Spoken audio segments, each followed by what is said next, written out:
Hallucinogenic gangrene horror.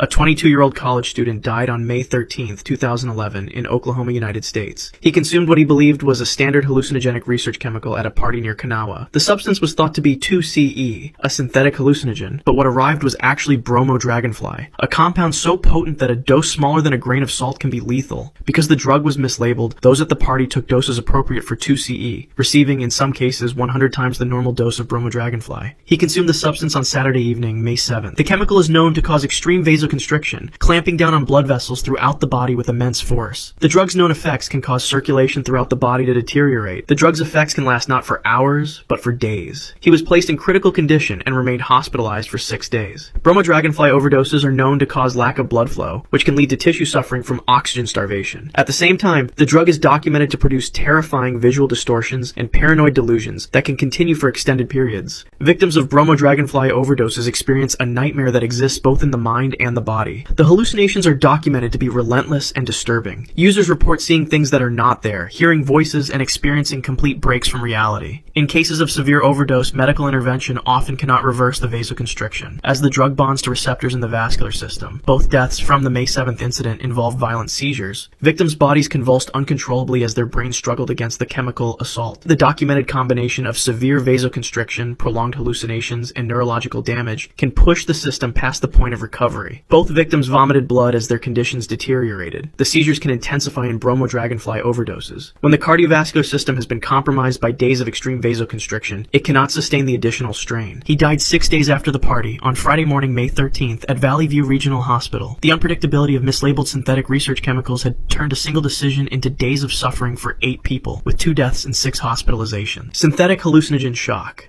A boy died on December 14, 2013, in Frisco, Texas. His parents had left town on business, leaving him in the care of his older brothers. That evening, their friend brought over what they claimed was rainbow candy, a well-known hallucinogen with a relatively safe profile. What he actually provided was 25I-NBO-Me, a synthetic compound that mimics rainbow candy's effects, but is far more toxic. The boy placed a small square of blotting paper on his tongue. The dose appeared tiny, barely larger than a fingernail. He expected a mild visual experience similar to what he had heard about from peers. The chemical absorbed through the mucous membranes in his mouth and entered his bloodstream within minutes. 25I-NBO-Me works differently from rainbow candy. It binds to serotonin receptors with extreme potency, but it also causes dangerous cardiovascular effects that rainbow candy does not. Research on 25I-NBO-Me intoxication has documented rapid increases in heart rate and blood pressure. The drug's unpredictable toxicity meant that even a standard dose could trigger a fatal response. The bad reaction was immediate. He and his brothers, along with their friend who had also taken the drug, became violently ill. He began convulsing. His older brother called the police. All 4 were rushed to the emergency room. He died an hour later at